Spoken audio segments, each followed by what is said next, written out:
శూలం భుజుండీం శిరః శంఖం దదదీంగరైస్తృణయనాం సర్వాంగభూషావృతాం నీలాస్మద్యుతిమాస్య పాదదశకాం సేవే మహాకాళికాం యామస్తౌ స్వపితే హరో కమలజో హంతుం మధుంగైడభం. ఈవిడ మహాకాళి అమ్మవారు. రక్తబీజుడు అనేటటువంటి వధ జరుగుతున్నప్పుడు అమ్మవారు ఆవిర్భవించారు. ఒక రక్తబిందువు నేల మీద పడుతుంటే అనేకమైనటువంటి రక్తబీజులు ఆవిర్భావం జరిగింది. అలా జరిగినప్పుడు ఒక్క రక్తం చుక్క కూడా కిందకు పడకుండా కాళీమాతగా అవతారం ఎత్తి రక్తబీజులందరినీ కూడా తన నోట్లోకి తీసుకుని నాలికతోటి ఒక్క చుక్క రక్తం లేకుండా ఈవిడ చేసింది. అంటే మనలో ఉన్నటువంటి దుష్టత్వం ఏదైతే ఉందో, మన చుట్టూ ఏదైతే దుష్టం ఉందో ఆ దుష్టత్వాన్నంతా కూడా ఈవిడ తీసుకుని మనల్ని మంచి వైపుకు నడిపిస్తూ ఉంటుంది. ఈవిడ దుష్టశక్తులు అనుకోకూడదు.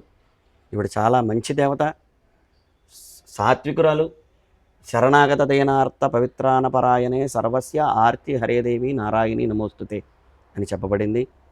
మన ఆర్తి ఏదైతే ఉందో, నిజంగా మనం ఏ సాధ్యం కానటువంటి పనులు మనం కేవలం సంకల్పం మాత్రమే చేసుకుంటే, దానికోసం ప్రయత్నం చేస్తూ విఫలమైన ఎడల, అటువంటి విఫలమైనటువంటి కార్యక్రమాలన్నిటినీ కూడా ఎవరైతే ఆటంకం చేస్తున్నారో వాళ్ళందరినీ కూడా సన్మార్గంలో పెట్టి మన పనులన్నీ కూడా చేయిస్తూ మనకి మంచి మార్గాన్ని నిర్దేశిస్తూ మనలో ఉన్న దుష్టత్వాన్ని కూడా ఈవిడ నివారణ చేసి మనల్ని ఆవిడ వైపుకు నడుపుకునేటటువంటి ఆదిశక్తి మహాకాళి అమ్మవారు.